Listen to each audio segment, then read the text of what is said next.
Genocide అంటే ఒక జాతి అంతం.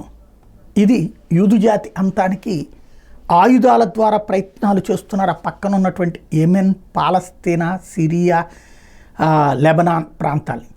సరే, యుద్ధం డైరెక్ట్ కాబట్టి ఇటు ఇజ్రాయెల్ కూడా తిరగబడి వెంటాడుతోంది. ఇరాన్ కూడా అవతల ఉన్నటువంటి వాళ్ళతో సహకరిస్తా టోటల్గా యూదు జాతిని అంతం చేసి ఇజ్రాయెల్ హస్తగతం చేసుకోవాలన్నటువంటి ప్రయత్నం అయితే జరుగుతోంది. దశాబ్దాలుగా తామని తాము కాపాడుకుంటూ వస్తున్నారు యూదులు.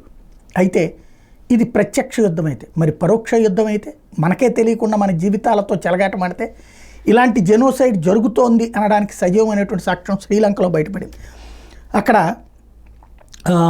ఎవరైతే బౌద్ధులు, హిందువులకు సంబంధించినటువంటి బౌద్ధ ధర్మాన్ని పాటించేవాళ్ళు, హిందూ ధర్మాన్ని పాటించేటటువంటి కుటుంబాలకు సంబంధించినటువంటి మహిళలకి దాదాపు 8,000 మందికి సిజేరియన్ ఆపరేషన్లు చేశారు ఒక డాక్టర్.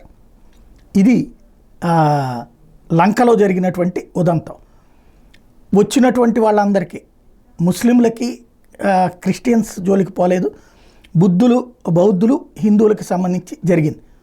అయితే ఇప్పుడు దీని మీద వచ్చిన అనుమానంతో పెట్టిన కేసు కారణంగా విచారణ జరిపితే 8,000 మంది మహిళలకి అవసరం లేకపోయినా కుటుంబ నియంత్రణ ఆపరేషన్ చేశానన్నటువంటి విషయాన్ని అంగీకరించారు డాక్టర్. తెలిసి చేశాను అన్నటువంటి విషయం అంగీకరించారు. దీనికి బదులుగా తనకి 400 మిలియన్ రూపాయలు అరబ్ దేశాల నుండి డబ్బులు వచ్చినట్టు చెప్పుకొచ్చారు.